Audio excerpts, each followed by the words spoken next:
بسم الله الرحمن الرحيم إن الحمد لله نحمده ونستعينه ونستغفره ونعوذ بالله من شرور أنفسنا ومن سيئات أعمالنا من يهده الله فلا مضل له ومن يضلل فلا هادي له أشهد أن لا إله إلا الله وحده لا شريك له وأشهد أن محمدا عبده ورسوله يا أيها الذين آمنوا اتقوا الله حق تقاته ولا تموتن إلا وأنتم مسلمون يا أيها الناس اتقوا ربكم الذي خلقكم من نفس واحدة وخلق منها زوجها وبث منها رجالا كثيرا ونساء واتقوا الله الذي تساءلون به والأرحام إن الله كان عليكم رقيبا يا أيها الذين آمنوا اتقوا الله وقولوا قولا سديدا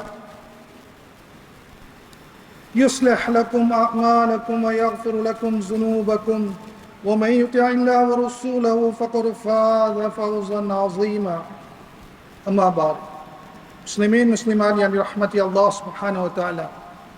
Marilah kita panjatkan kesyukuran kita kepada Allah Subhanahu wa taala yang telah berikan nikmat iman, nikmat kesihatan dan meluangkan masa untuk kita untuk berada di rumah Allah Subhanahu wa taala untuk berkongsi sedikit ilmu tentang sejarah Al-Quran. Ulama sejarah mengatakan bahawa dan selalu berpesan kepada kita, jika sekiranya kamu tidak belajar sejarah, tunggulah sejarah itu datang untuk menghukum kamu. Kita melihat dunia Islam dilanda musibah demi musibah sekarang ni, membuatkan ulama sejarah kontemporari, ulama sejarah zaman sekarang membuat satu rumusan dengan berbaik ya. Ulama sejarah zaman sekarang membuat satu rumusan. Dia kata apa yang umat Islam belajar dari sejak zaman Rasulullah sehinggalah ke sekarang, kita tidak belajar apa pun. Sebab tu musibah demi musibah melanda umat Islam dan kita tidak bersedia. Almarhum Syekh Profesor Dr. Qardawi yang baru meninggal, dia menulis, dia kata, manusia adalah sejenis haiwan yang sungguh bijak dan pandai untuk merancang kehidupan dia di atas muka bumi ini. Walaupun hidup hanya 60 tahun, 70 tahun, 80 tahun, tapi manusia sangat bijak merancang dengan pelbagai perancangan dia, dari segi duit, dari segi perancangan dia, duit EPF, duit simpanan dan sebagainya untuk hidup di atas muka bumi ini untuk jangka masa yang pendek.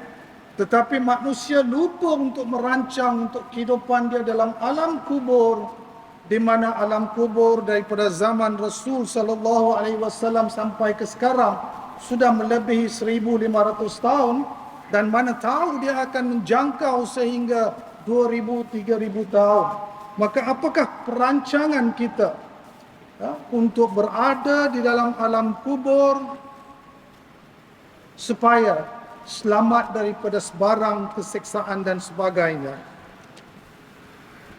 Dalam Al-Quran, 1/3 dalam Al-Quran terdapat semua kisah-kisah sejarah yang terjadi di masa-masa lalu. Kisah-kisah ini terdapat dalam Al-Quran adalah untuk kita mengambil hikmah dan pelajarannya dari kisah-kisah tersebut. Allah Subhanahu wa taala berfirman yang bermaksud dalam surah Al-Hud ayat 120, dan semua kisah-kisah dari rasul-rasul kami ceritakan kepadamu ialah kisah-kisah yang dengannya kami teguhkan hatimu. Dalam surah ini telah datang kepadamu kebenaran serta pengajaran dan peringatan bagi orang-orang yang beriman. Muslimin muslimat yang dirahmati Allah Subhanahu wa taala, untuk merumuskan sejarah 1500 tahun dalam jangka masa 40 minit atau sejam sangat mencabar. Tapi kita cuba insya-Allah, sekiranya kita perlu sedikit masa kecederaan. Kan sekarang musim Piala Dunia bola sepak, kan dia ada referee bagi masa kecederaan sikit.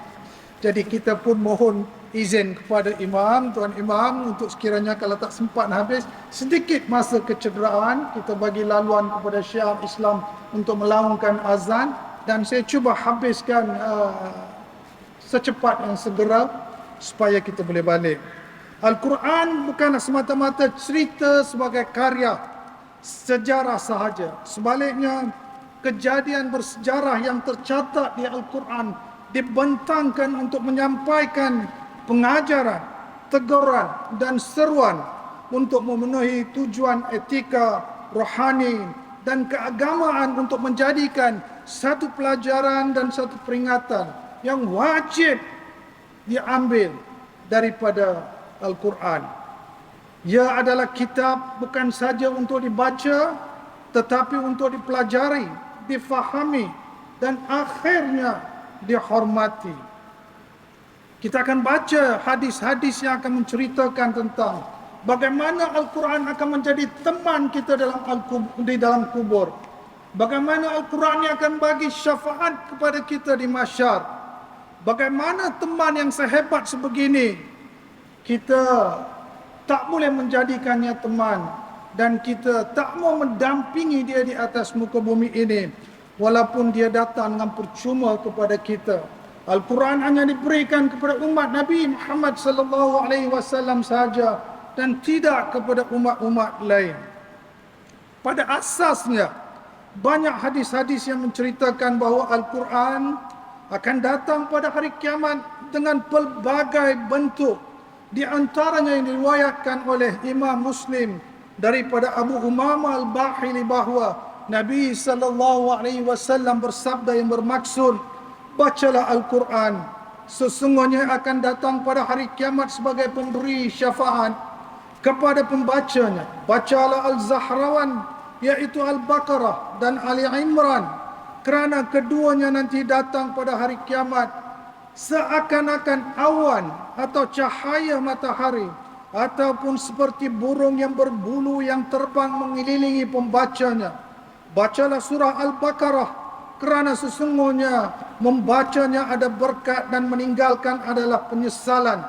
Tukang syair tidak akan mampu menandinginya. Riwayat Muslim, hadis yang ke-1910. Begitu juga dalam hadis-hadis lain, sabda Nabi SAW yang bermaksud, Al-Quran akan datang kepada kita pada hari kiamat kelak. Lalu ia berkata, wahai Tuhan, pakaikanlah pakaian kepadanya. Maka orang yang tersebut dipakaikan mahkota kemuliaan. Kemudian Al-Quran akan berkata lagi, wahai Tuhan, tambahkanlah. Maka orang tersebut dipakaikan dengan pakaian kemuliaan. Kemudian Al-Quran akan berkata, wahai Tuhan, redalah kepadanya. Maka Allah akan reda kepada orang tersebut. Disebut kepadanya, bacalah Al-Quran dan naiklah. Maka ditambahkan bagi setiap ayat satu kebajikan. Hadis riwayat Al-Tirmizi, hadis yang ke-3839. Dalam riwayat lain, Nabi SAW bersabda yang bermaksud, puasa dan Al-Quran memberi syafaat daripada hamba pada hari kiamat kepada hambanya pada hari kiamat.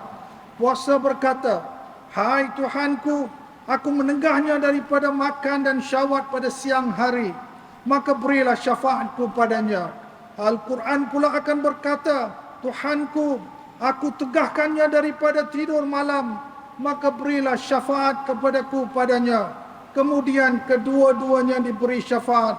Riwayat hadis Imam Ahmad dengan sanad sahih. Muslimin muslimat yang dirahmati Allah Subhanahu wa taala. Al-Quran yang begitu hebat sekali diriwayatkan datangnya daripada Allah Subhanahu wa taala. Bagaimana daripada Allah Subhanahu wa taala ia telah dijilidkan sebagai sebuah buku yang datang kepada kita dengan begitu mudah sekali boleh didapati. Dan kita pula dengan Al-Quran sejak kita dilahirkan, daripada awal, di rumah, di sekolah, di masjid, kita semua kenal dengan Al-Quran. Malah setiap orang Islam akan ada Al-Quran sama ada di rumahnya, di pejabatnya dan sebagainya.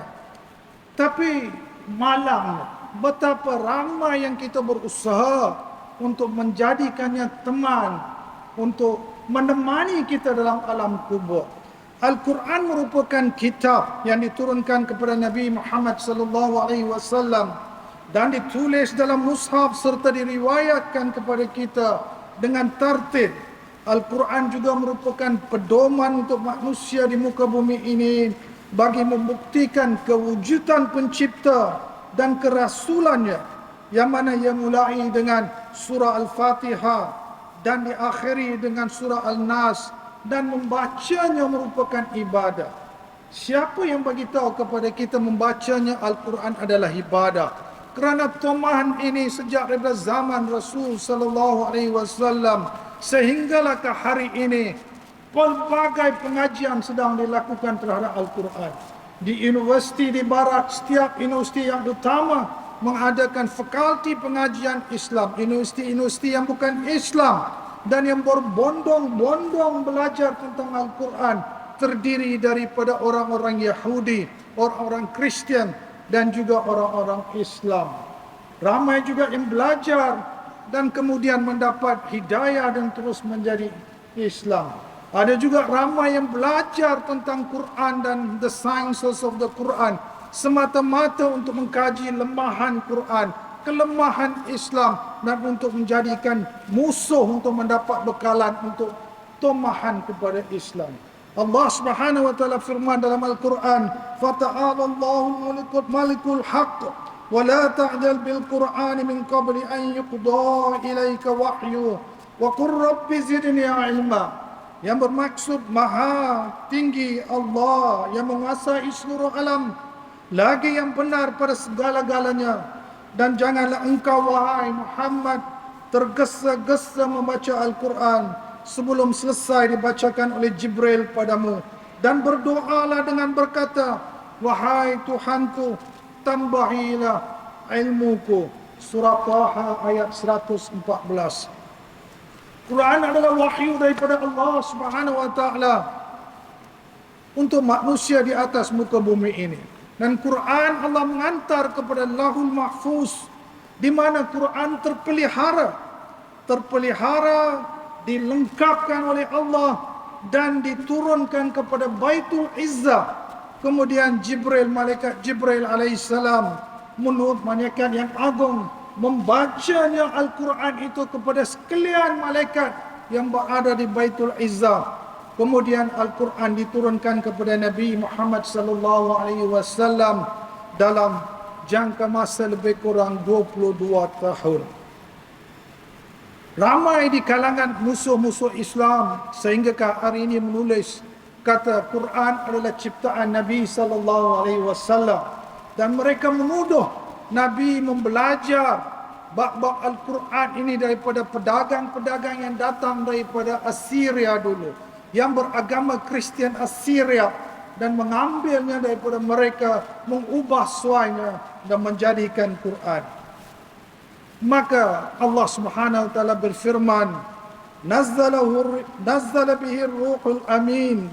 Di bawah Al-Quran turun oleh malaikat Jibril yang amanah dalam ayat Asy-Syura 193. Kitab Allah Subhanahu wa taala yang diturunkan sebelum kepada Nabi sallallahu alaihi wasallam, kerana kedatangannya Islam tu ada kesinambungan sebelum nabi-nabi. Maka untuk nak buktikan bahawa tidak ada sebarang kepalsuan dalam kitab yang dibawa oleh Rasul sallallahu alaihi wasallam, maka Allah menceritakan kisah-kisah Nabi sebelum turunnya Al-Quran kepada Nabi sallallahu alaihi wasallam. Antara kitab yang diturunkan kepada nabi-nabi sebelum Rasul sallallahu alaihi wasallam adalah kitab Taurat kepada Nabi Musa alaihissalam, kitab Zabur kepada Nabi Daud alaihissalam, kitab Injil kepada Nabi Isa alaihissalam, dan Al-Quran kepada Nabi Muhammad sallallahu alaihi wasallam. Adanya sebelum turunkan kitab-kitab, ada juga suhuf-suhuf yang diturunkan kepada nabi-nabi sebelum Rasulullah.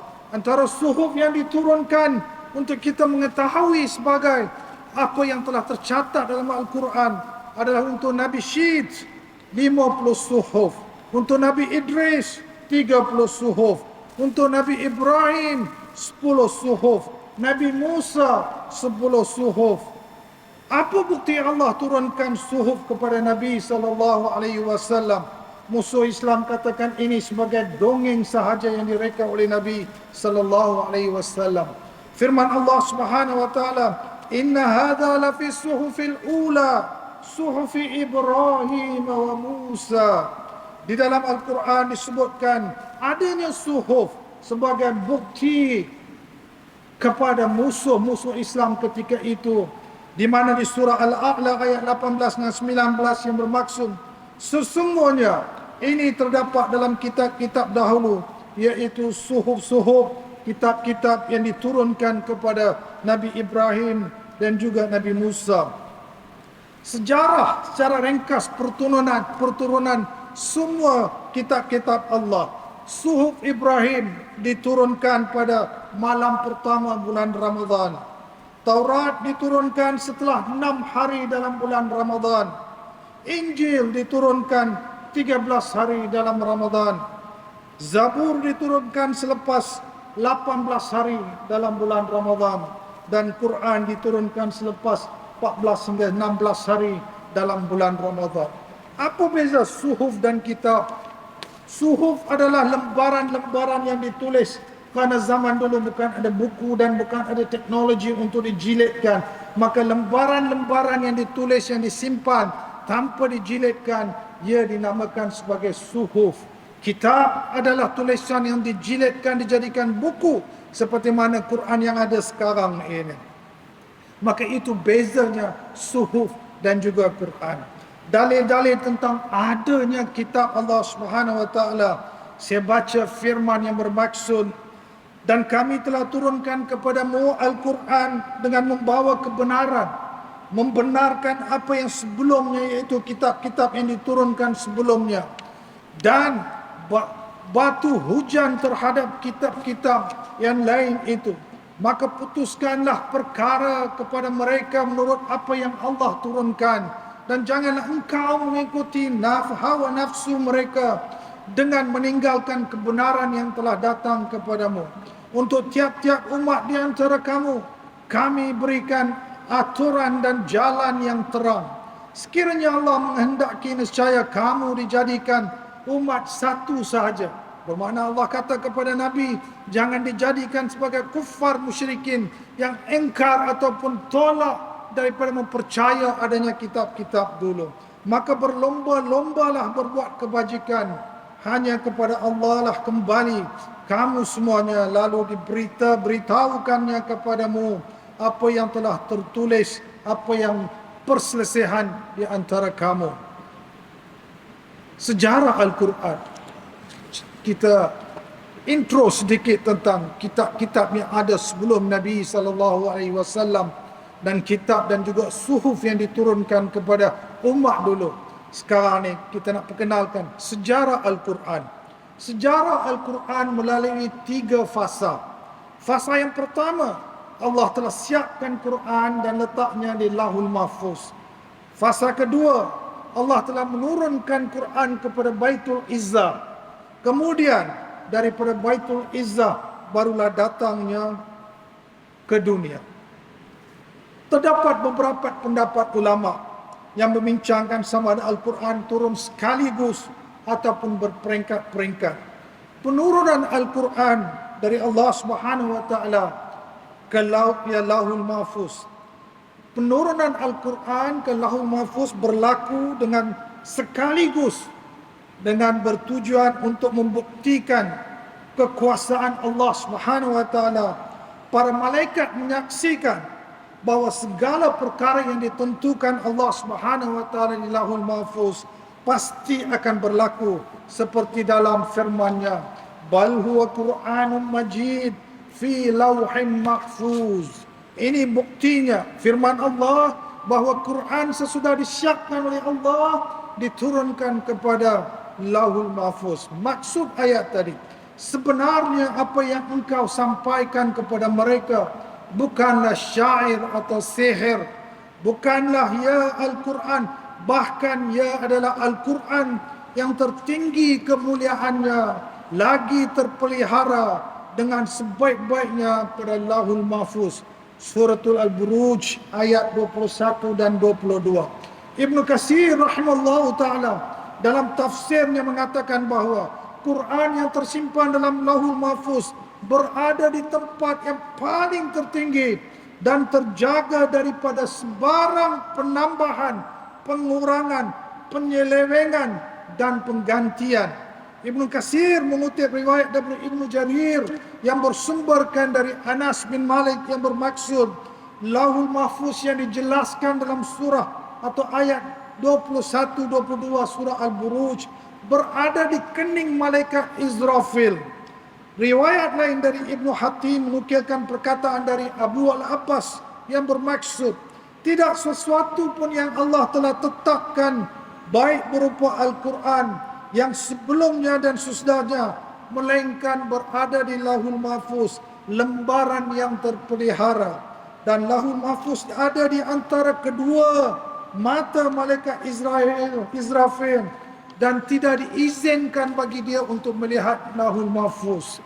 Imam Al-Baghawi, seorang ahli tafsir dan ahli hadis yang hidup lebih kurang dalam tahun 436 Hijrah, riwayatkan daripada Ibnu Abbas tentang Lauhul Mahfuz yang bermaksud sesungguhnya di tengah Lauhul Mahfuz terdapat tulisan tiada Tuhan yang berhak disembah melainkan Allah semata, agamanya ialah Islam dan Muhammad adalah hamba dan rasulnya.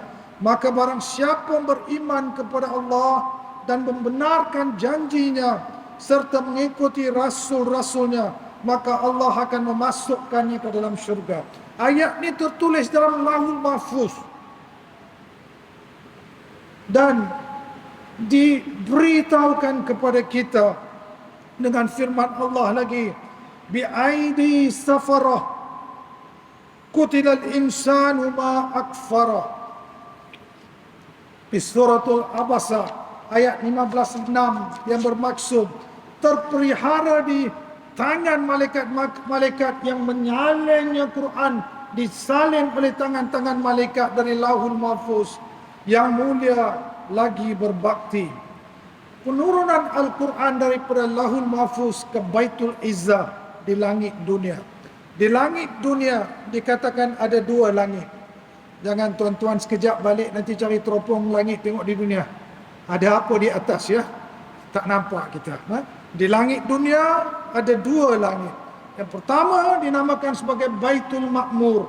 Kedua Baitul Izzah. Penurunan Al-Quran ke Baitul Izzah seperti mana yang firman Allah Subhanahu wa taala, "Syahrul Ramadan alladzi unzila fihi al-Quran hudan lin-nas wa bayyinatin minal huda wal furqan" ila akhir ayat. Yang maksudnya lebih kurang beberapa hari yang ditentukan itu ialah bulan Ramadan, bulan yang di dalamnya diturunkan Al-Quran sebagai petunjuk bagi manusia dan penjelasan-penjelasan mengenai petunjuk itu dan perbezaan antara yang benar dan salah. Di mana letaknya Baitul Izzah? Di mana letaknya Baitul Izzah?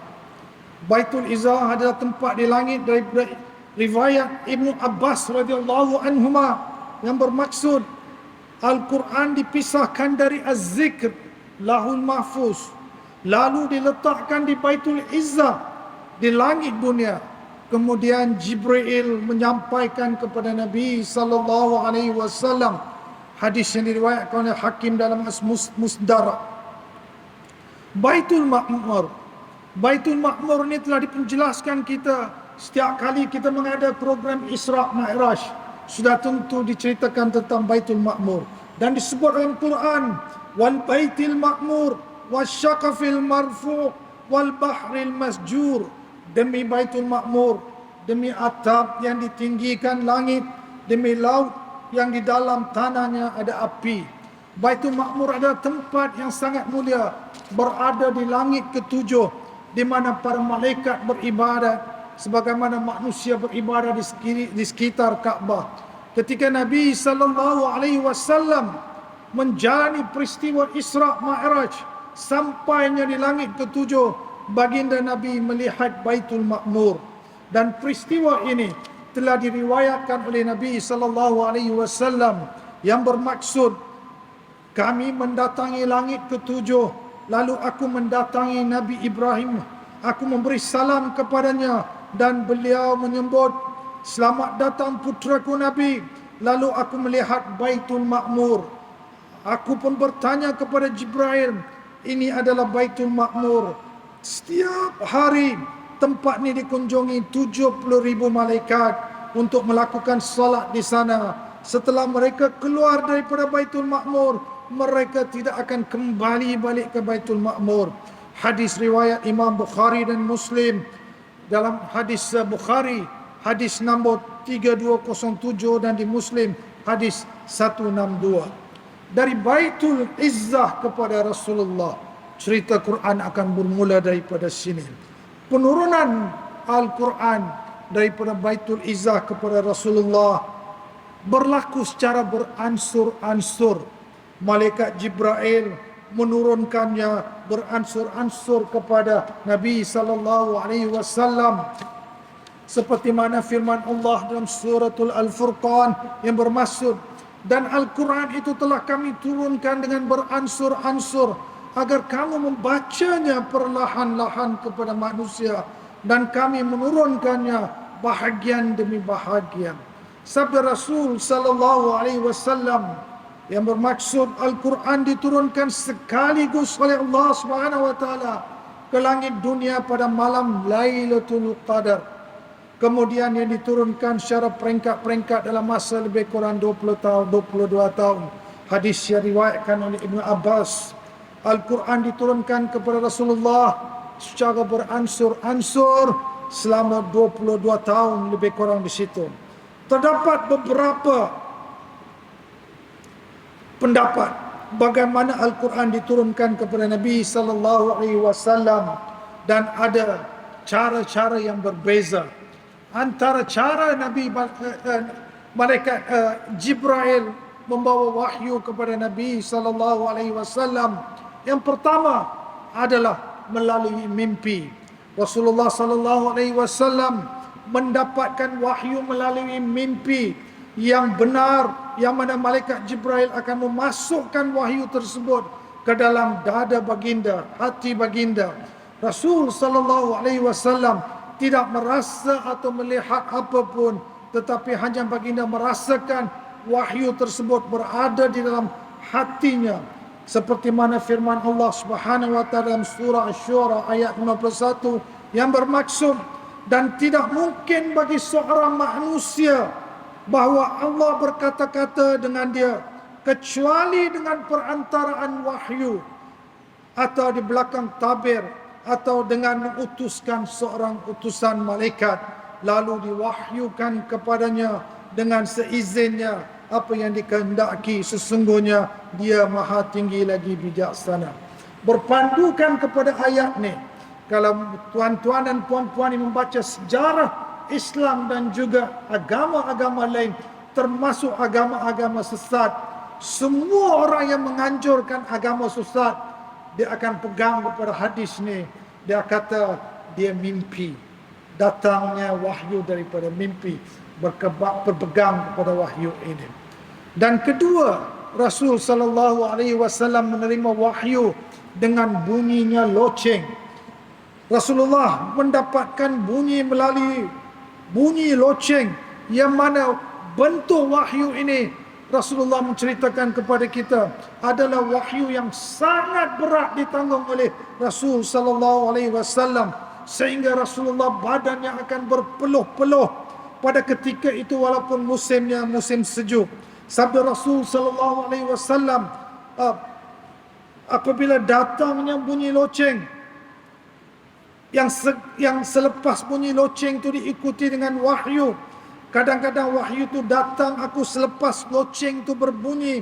Itu adalah masa yang sangat berat bagiku, kata Rasulullah. Kaedah wahyu ini nampaknya merupakan jenis yang paling sukar ditanggung oleh Rasul sallallahu alaihi wasallam.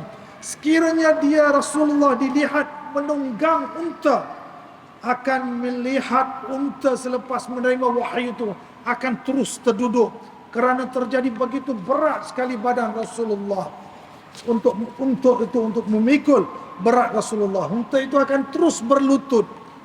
Pada kesempatan lain diriwayatkan oleh Zaid bin Sabit radhiyallahu an, pada paha Nabi sallallahu alaihi wasallam ketika Nabi pahanya berada di atas Zaid, dan ketika mana datangnya wahyu dengan bunyi loceng, Zaid cerita begitu berat sekali menjadi paha Rasul sallallahu alaihi wasallam, sehingga Zaid merasakan pahanya seolah-olah ingin patah begitu.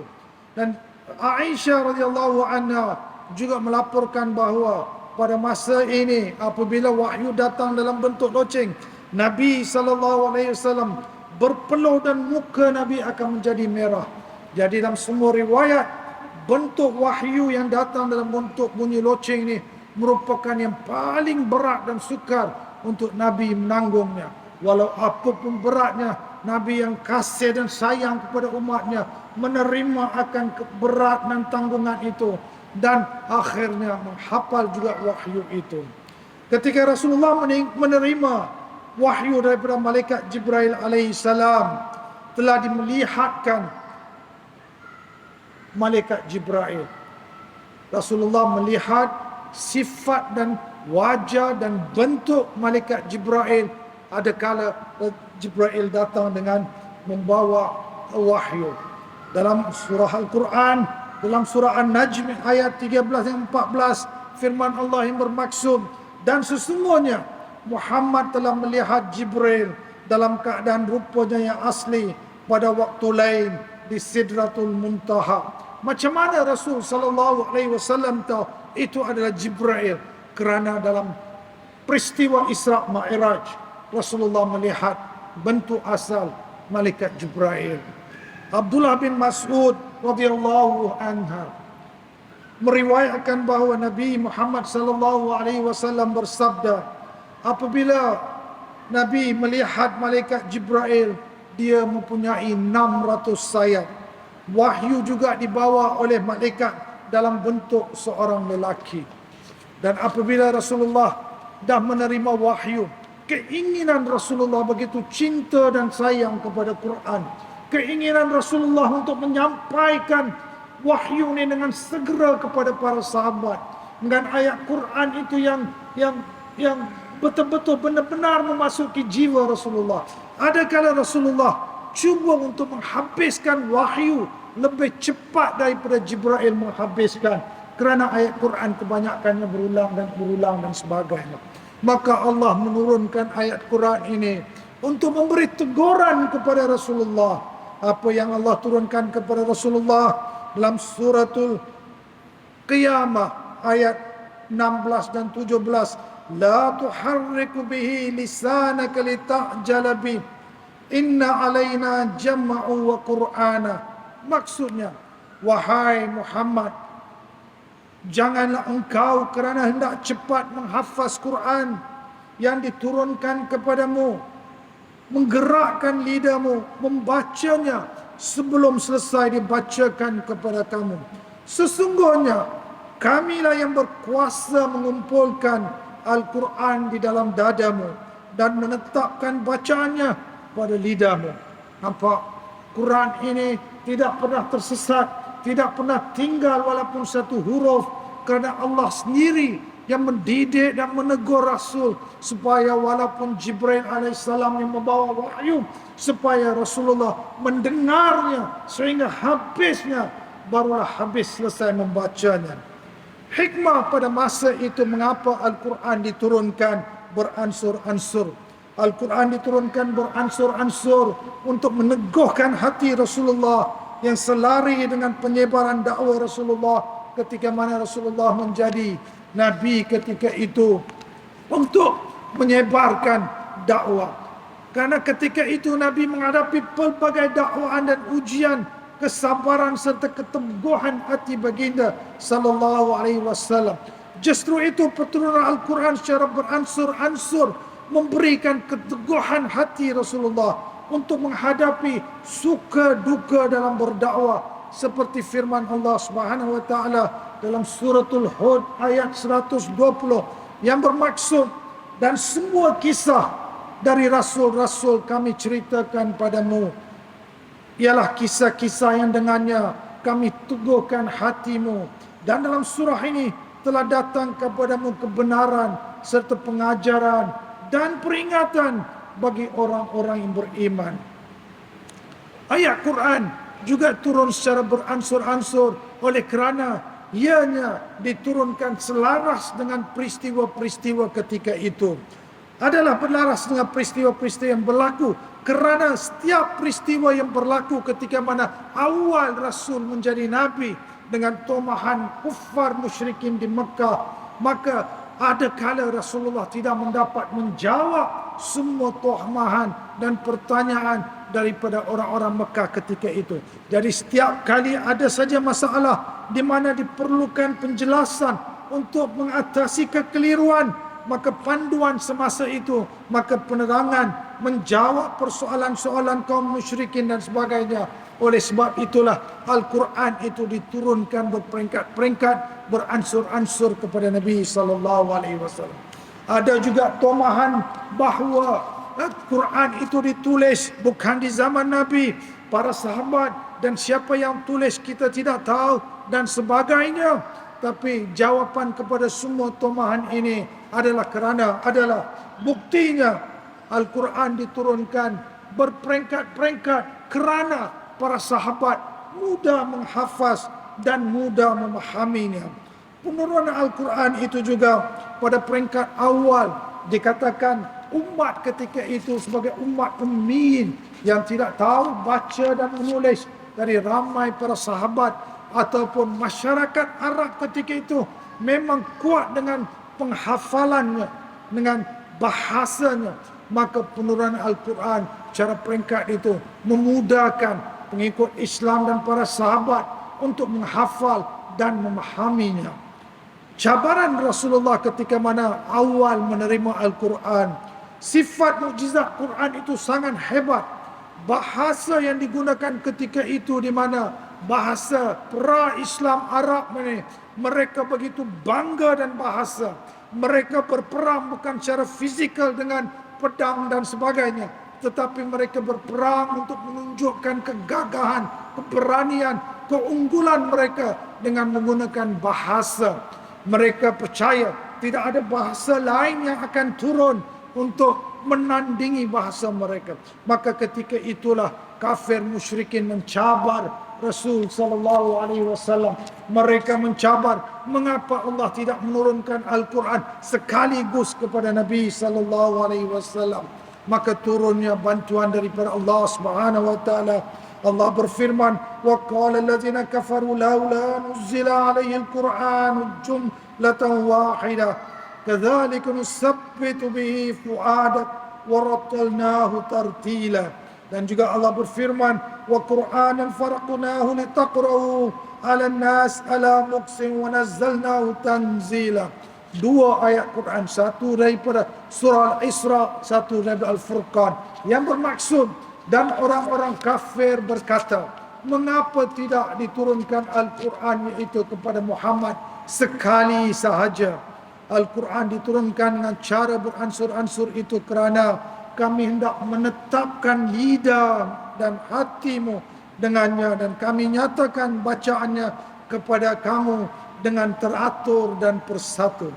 Dan Al-Quran itu kami bahagi-bahagikan supaya engkau membacakan kepada manusia dengan lambat dan tenang, dan kami menurunkannya beransur-ansur. Nabi SAW sendiri bukan saja menghafal Al-Quran, baginda menggalakkan para sahabat untuk menghafal, dan juga Rasul SAW daripada awal komited dengan menulis semua wahyu. Apa saja yang dibawa oleh Jibril alaihissalam, Nabi pastikan ianya ditulis seperti mana dibacakan kepada Nabi oleh Jibril alaihissalam.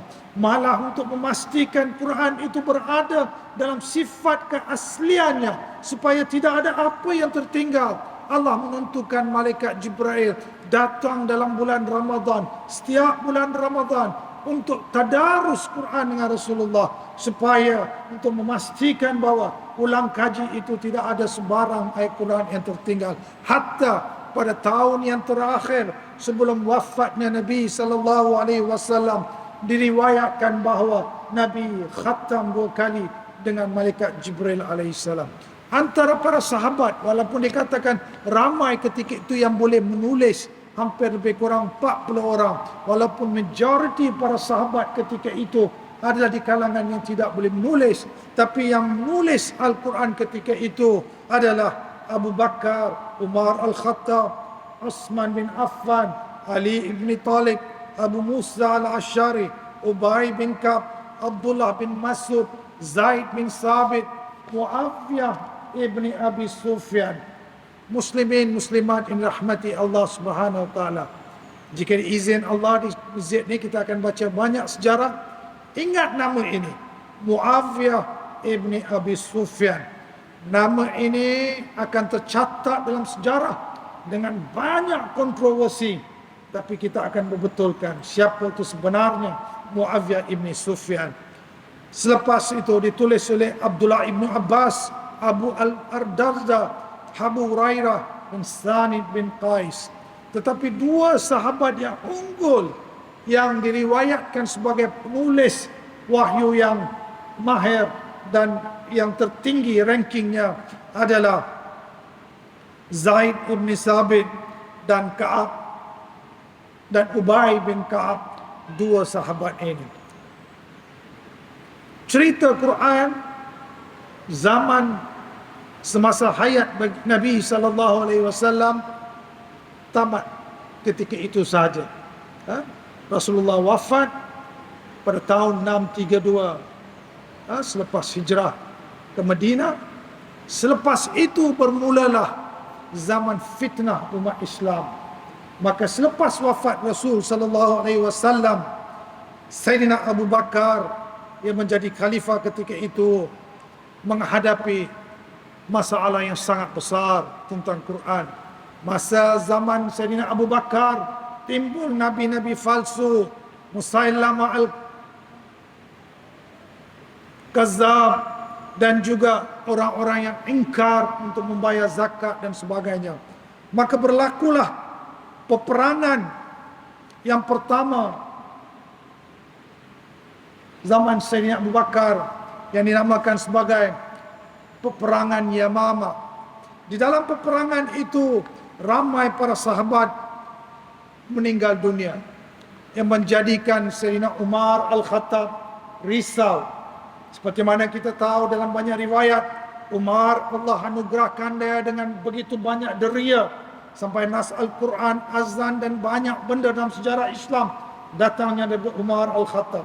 Jadi Umar Al-Khattab bertemu dengan Sayyidina Abu Bakar dan memohon untuk Quran dihimpunkan semula. Ingat ya, kata-kata ini ya. Musuh Islam sehingga ke hari ini menulis ungkapan ayat kata Sayyidina Abu Bakar menyuruh Zaid bin Sabit untuk menulis. Riwayat itu palsu. Sayyidina Abu Bakar As-Siddiq hanya menyuruh Zaid bin Sabit untuk mengumpulkan lembaran-lembaran Al-Quran yang tertulis dan disimpan dengan para sahabat, bukan untuk menulis. Jadi Abu Bakar pada peringkat permulaan enggan sedikit, takut. Dia beritahu kepada Sayyidina Umar Al-Khattab, "Sorry my friend, I can't do this." Dia kata, "Manakan aku mungkin boleh tulis sesuatu yang Rasul SAW sendiri tidak menulis." Tetapi atas nasihat dan desakan Sayyidina Umar, akhirnya Sayyidina Abu Bakar menolak keengganan itu dan memanggil Zaid bin Sabit untuk mengumpul lembaran-lembaran itu.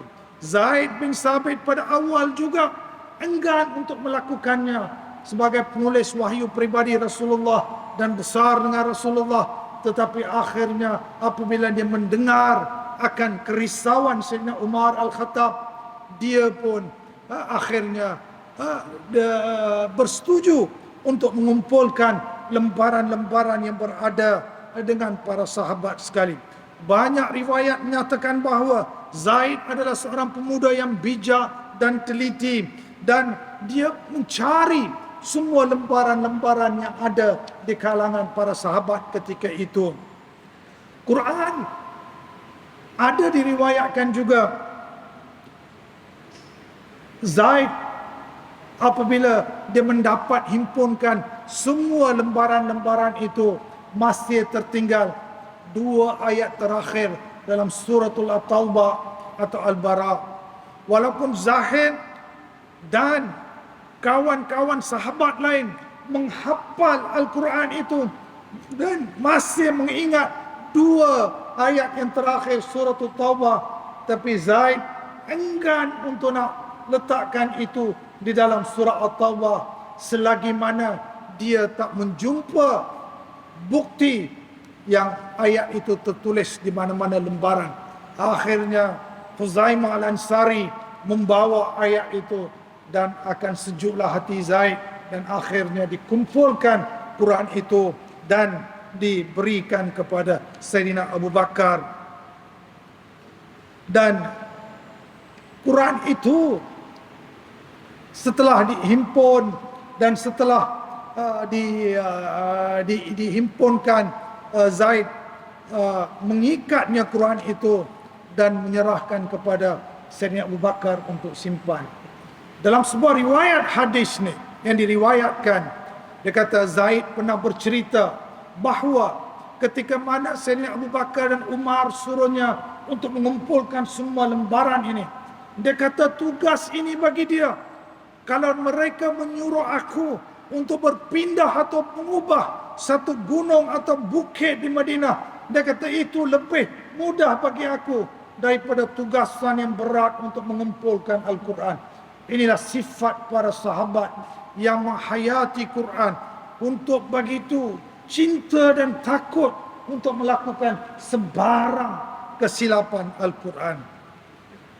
Al-Quran yang dihimpunkan ketika itu telah pun dihantar kepada Abu Bakar, dan Abu Bakar menyimpannya, dan kemudian Abu Bakar serahkan kepada Sayyidina Umar. Sayyidina Umar Al-Khattab menyimpannya, dan akhirnya setelah kematian Sayyidina Abu Bakar, Al-Quran itu ataupun yang dinamakan Suhuf Sayyidina Abu Bakar telah pun diserahkan kepada anak Sayyidina Umar Al-Khattab. Siapa tahu nama anak Sayyidina Umar Al-Khattab? Saya minta Tuan Imam siap coklat sikit. Siapa menjawab boleh bagi hadiah. Tak ada. Siapa boleh menjawab? Apa nama anak Sayyidina Umar yang menyimpankan Quran? Adalah Hafsah binti Umar, anak kepada Sayyidina Umar dan isteri kepada Rasul sallallahu alaihi wasallam. Maka itu Quran ketika mana zaman Sayyidina Abu Bakar. Kita sambung sikit. Ini baru mukadimah Quran ni. Kalau tuan-tuan boleh sanggup sedikit, kita cuba cepatkan sedikit untuk habiskan Quran ya. Dalam pemerintahan Sayyidina Uthman Al-Affan, ketika mana khalifah ketiga itu, Islam berkembang dengan begitu luas di Jazirah Al-Arab dan di kawasan-kawasan yang bukan Arab. Maka dalam satu ekspedisi, apabila tentera Islam dihantar untuk melawan dalam berperang untuk menawan Armenia dan Uzbekistan, maka di malam itu sebelum mulanya peperangan, maka jadi pertengkaran di kemah orang-orang Islam, di tentera Islam, di antara tentera Syria dan tentera daripada Iraq, yang perselisihan itu hampir menjadi kafir mengkafir, siapa yang betul, siapa yang tidak betul bacaannya dan sebagainya. General yang ditugaskan ketika itu untuk ekspedisi peperangan ini adalah Huzaifah Al-Yamani. Huzaifah Al-Yamani segera menghantar mesej ni kepada Khalifah Sayyidina Uthman, mengatakan kalau Khalifah tidak mengambil sebarang inisiatif atau sebarang usaha untuk menyelesaikan masalah pembacaan Quran mengikut qiraat ataupun lughat daripada daerah-daerah, maka pasti akan menjadi pecah belah yang luas di kalangan orang Islam akan kelak. Maka Saidina Osman seperti biasa apabila mendengar masalah seperti ini, walaupun peringkat awal enggan, tetapi Saidina Osman setelah membincang dengan para sahabat-sahabat senior, sahabat-sahabat lain, maka bersetuju untuk nak mengumpulkan Quran dengan cara yang betul sekali lagi supaya menjadi panduan kepada umat Islam. Maka Saidina Osman pun ketika itu mengantar utusan kepada Hafsah, memohon jasa baik Hafsah untuk serahkan balik suhuf Abu Bakar yang ada dalam simpanan Hafsah, dengan jaminan bahawa selepas salinan Quran ini habis, suhuf itu akan dikembalikan kepada Hafsah. Hafsah kemudian kirimkan suhuf itu kepada Saidina Osman. Saidina Osman sekali lagi memutuskan memberikan tugasan ini kepada Zaid bin Sabit untuk memulakan tugas yang besar, yang Quran yang ditulis pada masa itu masih wujud sampai ke sekarang ini. Ada banyak lagi tapi kita cuba habiskan tuan-tuan, insya-Allah. Yang wujud sampai ke hari ini Quran itu. Apabila tugas menyalin selesai, Saidina Osman memanggil 3 orang Quraisy, yaitu Abdullah bin Zubair, Sa'id bin Al-As, dan Abdurrahman bin Al-Haris bin Hisham. 3 orang Quraisy ini dipilih untuk datang. Bukan saja Saidina Osman tu yakin, confident dengan Zaid bin Sabit, tetapi untuk memastikan sekali lagi bahawa Quran itu kerana perpecahan pergaduhan awal terjadi daripada segi sebutan. Jadi Saidina Osman memanggil orang-orang Quraisy ini datang untuk mendengar pembacaan itu, supaya bacaan itu tidak lari daripada awal bagaimana ianya diturunkan kepada Quraisy. Faham? Betapa beratnya tugasan ini yang dipikul oleh para sahabat sehingga ini.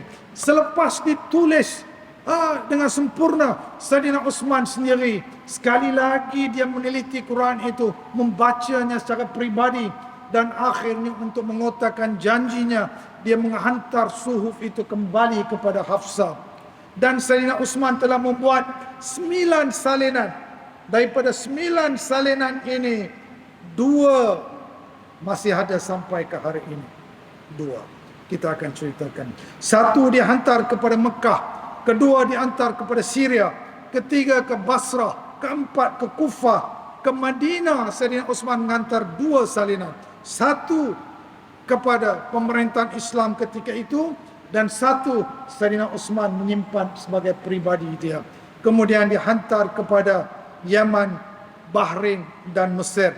Suhuf Abu Bakar yang disimpan dengan Hafsah pada tahun 45 Hijrah selepas kematian Hafsah, ketika mana pemerintahan Khalifah Umayyah ketika itu, Marwan ibn al-Hakam, dia meminta kepada abang Hafsah, Abdullah bin Umar, untuk diberikan kepada dia suhuf itu, kerana dia tahu cerita suhuf ini daripada awal.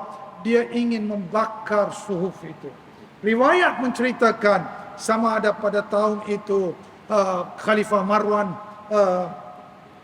bin Hakam ataupun Saidina Osman sendiri yang membakar suhuf yang ada pada Hafsah. Tujuan membakar suhuf ini adalah supaya dia tidak terjatuh kepada tangan-tangan lain yang kemudian akan menimbulkan jadi lagi banyak masalah dalam pertengkaran di kalangan orang Islam. Kemudian suhuf yang ada pada Hafsah itu dibakar. Jadi penyusunan Al-Quran itu menjalani 3 peringkat. Yang pertama semasa hayat baginda Nabi SAW. Kedua zaman Khalifah Saidina Abu Bakar. Ketiga zaman Saidina Osman. Muslimin muslimat yang dirahmati Allah Subhanahu wa taala. Jika Quran ini akan menjadi menemani kita sehingga ke dalam kubur dan juga ke akhirat di padang mahsyar, malangnya jika kita tidak mengenali teman kita. Maka penemuan sejarah Quran, sejarah yang bertemu hari ini, Quran yang asal yang ditulis yang saya katakan tadi itu, yang pertama yang dikatakan kepada, yang dinamakan sebagai Sana'ah manuskrip. Sana'a manuskrip ini adalah cebisan Quran dan lain-lain tulisan yang telah dijumpai pada tahun 1972, tak lama. Tahun 1972 dijumpai ketika mana masjid besar di Sana'a, Yaman sedang diperbaiki dan dibesarkan. Pekerja yang mengorek untuk membuat mimbar, mereka menjumpai banyak cebisan-cebisan tulisan. Oleh kerana pekerja ini tidak faham dan sebagainya, mereka mengisikannya dalam kalung guni, guni ubi kentang, dan tinggalkannya dekat mimbar. Dan akhirnya pegawai-pegawai masjid menjumpainya dan mengantar kepada kerajaan Yaman. Kerajaan Yaman ketika itu, kita tahu miskin dan sebagainya, menjemput pakar-pakar daripada Jerman untuk membiayai projek untuk mengenal pasti apakah yang ditulis dalam Al-Quran itu, menggunakan teknologi ataupun studi yang dinamakan radiokarbon. Radiokarbon ini adalah satu pengajian, satu teknik menggunakan satu alat. Bila dia kepet dengan kajian ni, dia boleh baca lebih kurang tahun berapa asalnya kertas atau penulisan ini. Ini yang dinamakan Sana'a manuskrip yang masih ada sekarang ni, berada di Yaman. Kedua yang dijumpai adalah dinamakan Birmingham manuskrip. Inilah kita, bila kita tak baca sejarah, kita tak faham sebenarnya. Kita kan satu masa dulu kita boycott coklat Cadbury, tanpa kita tahu asal usul halal atau tidak. Akhirnya dapati tidak halal, tapi satu dunia umat Islam boycott coklat Cadbury. Sebenarnya tauke coklat Cadbury ini adalah dia bukan Islam, tapi merupakan orang yang banyak sponsor, orang yang banyak menanggung perbelanjaan pengajian sejarah dan juga manuskrip Quran. Dan dia yang membiayai kos di University Birmingham. Seorang pelajar daripada Italy, nama dia Dr. Alba Fedeli, seorang pelajar wanita. Saya masih lagi mengikuti dia. Tunggu bila dia akan dapat hidayah untuk masuk Islam. Dia dalam mengkaji semua manuskrip ini, dia mendapati dua helai manuskrip tulisannya berbeza sedikit. Dan dua helai ini adalah surah Kahfi dan surah Toha. Dan setelah diperiksa, dibuat studi sekali lagi radiokarbon, dan mendapati Quran ini, cebisan tulisan ini berasal daripada zaman Sayyidina Uthman ataupun lebih awal, dan merupakan selai atau dua helai daripada tulisan surah Kahfi dan juga surah Toha. Dan Quran itu telah pun digelarkan ataupun telah dicopkan sebagai manuskrip yang paling penting di atas dunia ini, yang perlu dijaga dan disimpan, diawasi oleh Majlis Museum Perpustakaan dan Arsip sebagai kepentingan antarabangsa. Pameran utama manuskrip ini yang koleksi bertajuk Illuminating the Faith, mencahayakan agama, telah diadakan di Museum Birmingham baru lepas, lebih kurang 10-15 tahun yang lepas. Manuskrip Birmingham ini adalah dua helai manuskrip yang jelas ditulis menggunakan tulisan Hijazi, bermakna tulisan Madinah, kaedah tulisan Madinah ketika itu. Dan macam mana saya kata, sebahagian surah Kahfi dan surah Toha. Dan yang ketiga yang dikatakan Quran Tokapi. Quran Tokapi ini adalah manuskrip yang dikatakan asli daripada Sayyidina Uthman, yang ada sekarang ni di Museum Istana Tokapi di Istanbul, Turki. Quran ini dihadiahkan oleh Gubernur Mesir ketika itu, Muhammad Ali Pasha, kepada Sultan Osmania Muhammad yang kedua pada abad awal ke-19, dan sehingga hari ini ada di Museum Istanbul. Dan sekarang ni yang keempat,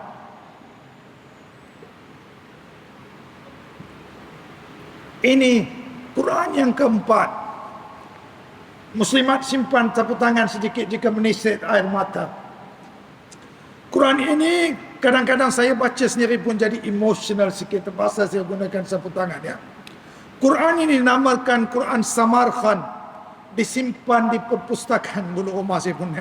Disimpan di perpustakaan khas Imam Tashkent di Uzbekistan.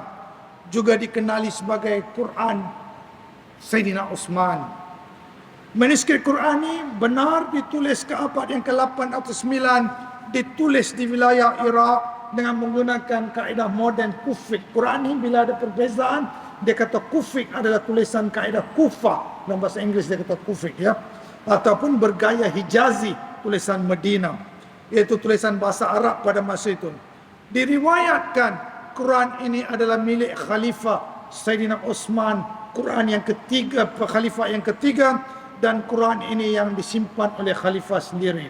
Dalam Quran ini terdapat titik-titik merah yang dipercayai adalah darah Sayyidina Uthman.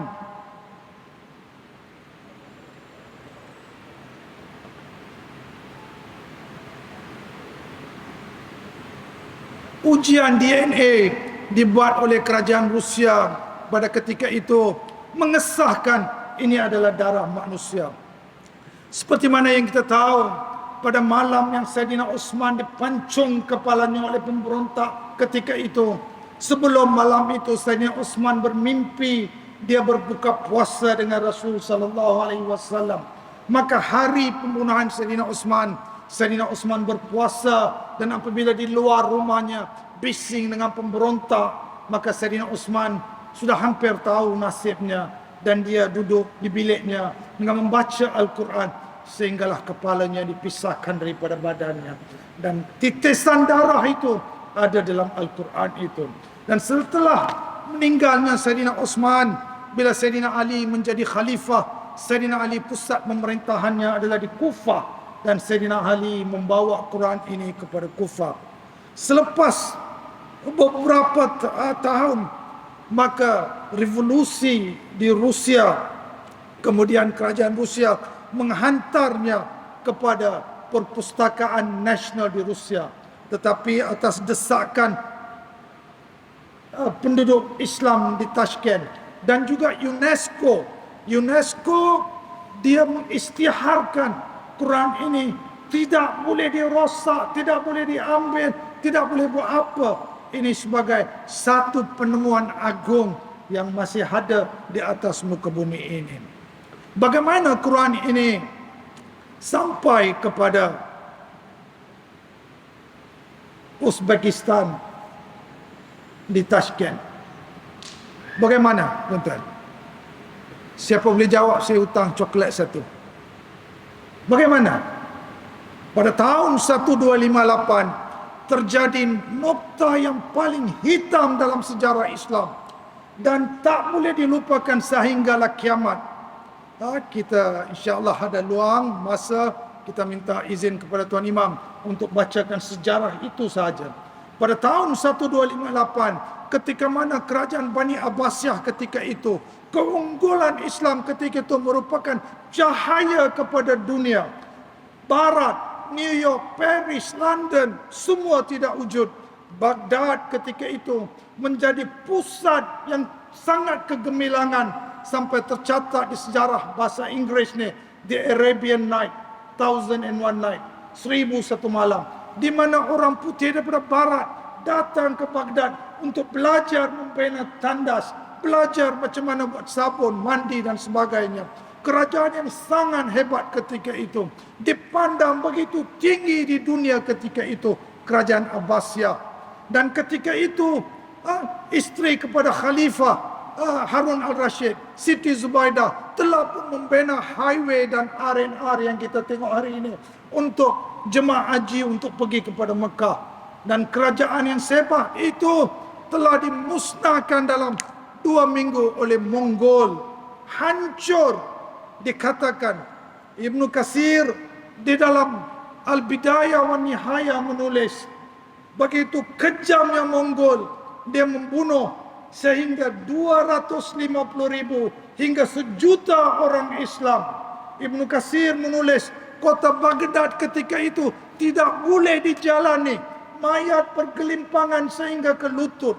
Bau busuk daripada kota Baghdad itu asalnya ketua-ketua tentera Mongol yang ingin duduk di Baghdad kerana Baghdad itu melengkapi semua kemudahan.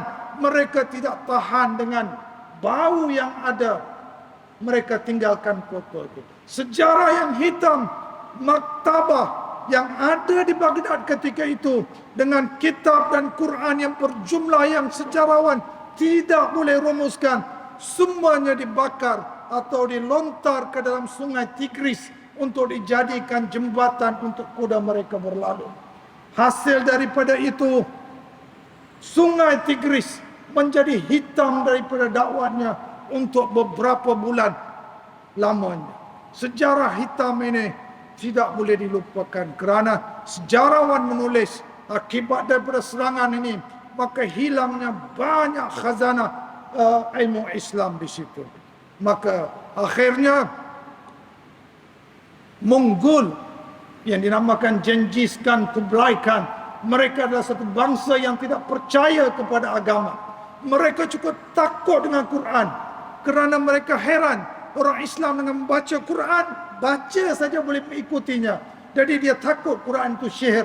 Jadi dia bakar dan dia buang, dan sebahagian tulisan-tulisan berkaitan dengan perubatan astrologi dibawarnya kepada Uzbekistan ketika itu menjadi pusat Transoxia ataupun pusat pemerintahan Mongolia ketika itu. Daripada situlah sampai ke hari ini Quran itu masih ada lagi. Mengapa Quran itu masih hidup? Kita akan jumpa nas Al-Quran. Jadi begitulah ceritanya Quran yang original daripada zaman Rasulullah disalin ada sampai ke sekarang ni. Jadi saya ambil 5 minit lagi saja. Masa kecederaan kalau tak dibaca ni tidak lengkap. Bagaimana Quran yang ditulis dengan tangan dan sebagainya akhirnya dijadikan buku sebegini. Ini pun sejarah yang umat Islam perlu mengetahui. Kerana yang menulisnya, yang membukukannya bukan orang Islam. Mengapa ini boleh terjadi? Kerana Allah SWT merancang kehebatan Quran ini. Kalau tidak ada orang Islam yang buat, nescaya Allah boleh membuka hidayah kepada orang lain untuk membuatnya. Maka Quran yang pertama telah dicetak adalah di Gutenberg printed di Germany pada tahun 1436. Kemudian Quran ini menjadikan Quran yang diminati para scholar-scholar di Eropah. Quran yang pertama selepas di Gutenberg ini Quran ini di Gutenberg ini telah dijumpa mesin cetak yang pertama. Kerajaan Osmania ketika itu begitu minat untuk berkembangkan Quran, maka mereka membeli mesin yang mahal ketika itu untuk dibawa kepada Astana. Astana ini adalah nama lama kepada Istanbul. Kemudian Quran yang pertama dicetak adalah tahun 1530, dicetak di Itali oleh dua adik-beradik berbangsa Itali, nama dia Paganino Paganini. Sebut dia nama Itali kena gulung lidah sikit ya. Paganino Paganini Alexandria. Dua beradik ini mencetak Quran yang pertama menggunakan movable typewriter. Oleh kerana Quran ini mempunyai banyak percetakan, kesilapan percetakan, maka tidak digemari oleh umat Islam ketika itu. Dan juga ketika itu, ketika mana apabila berita percetakan Quran memula, maka papal itu nama Pope yang ketika itu mengarahkan di Venice supaya semua Quran jika tercetak hendaklah dibakar dan dibuang. Maka Quran yang dicetak di Itali sudah tidak ada. Kemudian Quran pada tahun 1694 dicetak di Hamburg oleh seorang Yahudi, Abraham Hinkelmann. Dia yang mencetak Quran ini. Quran ini juga mendapati banyak kesilapan. Jadi tak menjadi kegemaran. Tapi Quran yang dicetak pada tahun 1694 ni masih ada dalam simpanan. Satu naskah ada dalam Museum Kebangsaan di Egypt, di Mesir, dan satu lagi di King Saud Library di Riyadh. Kemudian Quran di mana siapa yang cetak tidak tahu, tidak ada sejarah.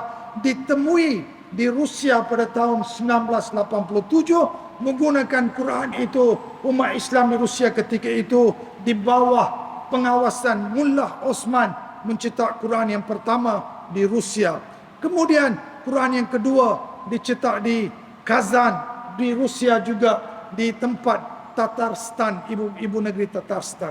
Kemudian pada tahun 1828 Iran menggunakan teknologi litograf. Litograf tidak menggunakan font, tapi ditulis dan di photostat become macam itulah teknologinya. Pada tahun 1828 jumpa di Iran. Kerana Iran ketika itu pemerintahan Islam dan sebagainya memang hebat, bukan Syiah semata-mata ketika itu, pusat pemerintahan dan juga di mana lahirnya banyak ulama Khurasan. Jadi kemudian Quran yang kedua juga dijumpa di Tabriz yang dicetak. Kemudian Quran datang kepada Egypt pada tahun 1833 dicetak, dan juga dicetak dengan penuh dengan kesalahan dan kesilapan. Maka Syekhul Azhar dan ulama-ulama di Zahar minta kepada Raja Mesir ketika itu Khadif Abbas I untuk bolehnya ambilkan balik semua Quran itu dan rosakkan semua Quran itu. Bukan rosak, dilupuskan semua Quran itu. Juga dikatakan kebanyakan Quran yang dijumpa ketika itu telah dibuang dalam sungai Nile. Kemudian pada 1834 The Fugel Edition. Kemudian di Jerman, seorang orientalis Jerman yang minat terhadap Quran, dia mencetak. Pun Quran ini mempunyai banyak kesilapan dan sebagainya. Pada tahun 1850 Quran yang pertama dicetak di India, di Lucknow. Kalau kita belajar sejarah, kita akan belajar pusat Islam ketika yang besar ketika itu di Lucknow, di Durban. Maka sejarah ini betul, tidak salah. Kemudian Quran ini apabila pada tahun penghujung 1877 Khilafah Osmaniyah menyedar akan tanggungjawab untuk cetak Quran untuk diedarkan kepada seluruh dunia, mereka mengambil inisiatif untuk mula cetak, dan kemudian daripada Egypt dan sebagainya, sehinggalah ke tahun 1924 seluruh dunia menggunakan yang dinamakan Mushaf Fuad, King Fuad yang dicetak di Mesir, sehingga tahun 24 selepas yang digunakan namakan sebagai Standard Kahirah, Quran Standard Kahirah. Sehinggalah pada tahun 49 kerajaan Saudi mula mencetak Quran pada tahun 49 yang dinamakan Quran Mekah. Kemudian satu lagi naskah dijumpai di Riyadh di Saudi. Kemudian maka masalah umat Islam selesai pada tahun 1984. Terlalu baru kalau berbanding dengan sejarah. King Fahd Complex for the Printing of the Noble Quran, di mana Saudi mencetakkan yang kadang-kadang dulu dia ada jemaah yang pergi untuk umrah dan haji boleh pergi melawat. Maka di sinilah mereka menggunakan kaligrafi Syekh Osman Taha. Baru ni mungkin 6 tahun ataupun 2 video tentang viral Osman Taha yang tulis Quran menggunakan tangan tu, baru almarhum, baru meninggal menggunakan. So Quran yang dicetakkan oleh Saudi ni dia bukan daripada typeset font tu, dia daripada tulisan asal tangan Syekh Osman Taha. Begitulah Quran melalui pelbagai fasa sehingga hari ini datang kepada kita dengan hanya kita bayar RM20, RM30, RM10, kita boleh memiliki. Tapi darah dan segala tenaga yang ditumpahkan oleh para sahabat sehingga sekarang banyak panjang ceritanya. Kenapa Quran ini akan hidup sampai ke sekarang? Allah sebut walaqad yassarnal Qur'ana lizikr. Dalam Quran Allah kata Quran ini Allah akan mudahkan. Allah akan mudahkan kepada siapa yang minat, siapa yang menaruh hati, dia tak perlu risau. Dia cuma usaha saja, yang lain Allah akan mudahkan. Kemudian perjalanan Quran sepanjang ini, muslimin dan muslimat yang dirahmati Allah Subhanahu wa taala, begitu panjang. Dan kemudian Allah kata dalam Quran, inna alaina jam'ahu wa qur'ana. Sesungguhnya kamilah yang berkuasa mengumpul Al-Quran di dalam dadamu dan menetapkan bacaanmu dan lidahmu. Al-Qiyamah ayat ke-17. Jadi Quran adalah sebuah kitab yang begitu hebat sekali dan tidak boleh siapa pun menghapuskan Quran. Siapa saja pun merancang untuk menghapus Quran di barat, di Baghdad, di mana, terutama di zaman sekarang. Andai kata menimpa musibah ke atas umat Islam, semua Quran ini dibakar, umat Islam tidak perlu risau. Dia cuma makan masa 15 minit saja. Di Universiti Bukhari pun boleh. Panggil Syekh Faiz dengan sekawannya, semua hafiz ni akan baca semula dan kita boleh adakan balik Quran. Kerana apa? Kerana jaminan Allah Subhanahu wa taala, siapa pun tidak boleh merosakkan Quran. Saya akhiri dengan dua contoh. Yang pertama, Abu Lahab ketika mana dia berada, kan Quran kata tentang dia dalam surah, kan? Dia sebenarnya kalau dia nak menyaisongkan umat Islam, dia kata, tengok Quran kata saya orang jahat, sekarang saya baik, saya masuk Islam, saya pergi solat. Dia akan kata Quran bohong. Begitu juga Yahudi dan Kristian yang membaca Quran setiap hari, mengamal Quran hari, dia mengkaji Quran setiap hari. Kan Quran kata tidak, kita boleh berbaik dengan dia. Dia cuma buat 2-3 masjid, pergi tolong Palestin, dia kata tengok kami baik. Quran kata tak baik. Senangnya perancangan dia, tapi perkara itu tidak akan berlaku kerana Quran ini dijaga oleh Allah Subhanahu wa taala. Dan akhirnya dalam sebuah hadis Rasul sallallahu alaihi wasallam, bawa Quran dan kita di dalam kubur ni.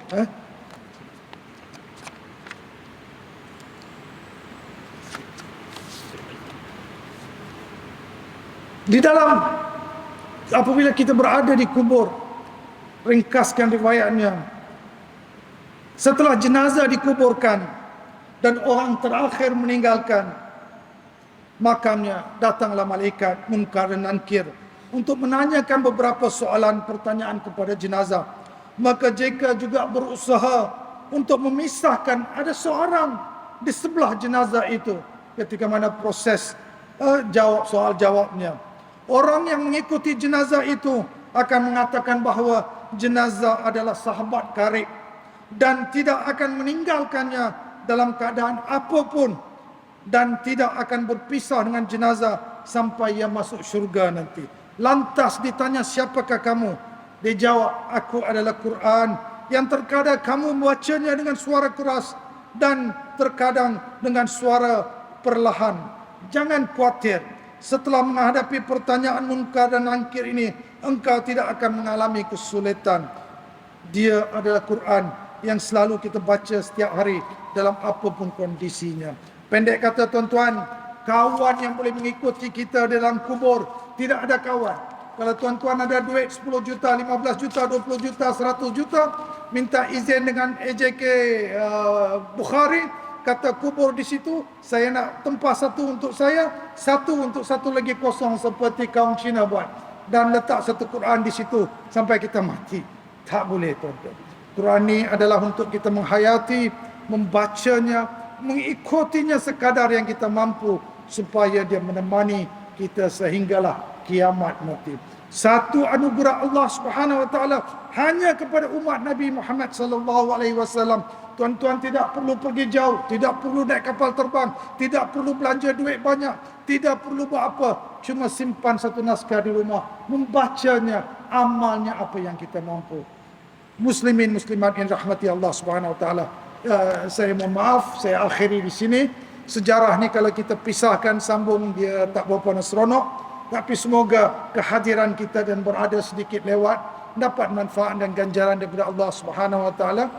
Saya belajar sejarah dan pengajian Islam di Barat, di Universiti Barat, dalam medium bahasa Inggeris. Semua fakta ini diambil daripada kitab-kitab terjemahan. Jika sekiranya tuan-tuan dan puan-puan menjumpai fakta-fakta yang lebih bernas dan lebih tepat, sila maklum pada saya, kita boleh perbaiki. Akhir kata, terima kasih banyak, jazakallahu khair, dan saya mohon maaf kelewatan. Aku qauli hadza, astaghfirullahalazim li wa lakum, barakallahu fikum. Assalamualaikum warahmatullahi taala wabarakatuh. Subhanakallahumma bihamdika asyhadu an la ilaha illa anta astaghfiruka wa atubu ilaik.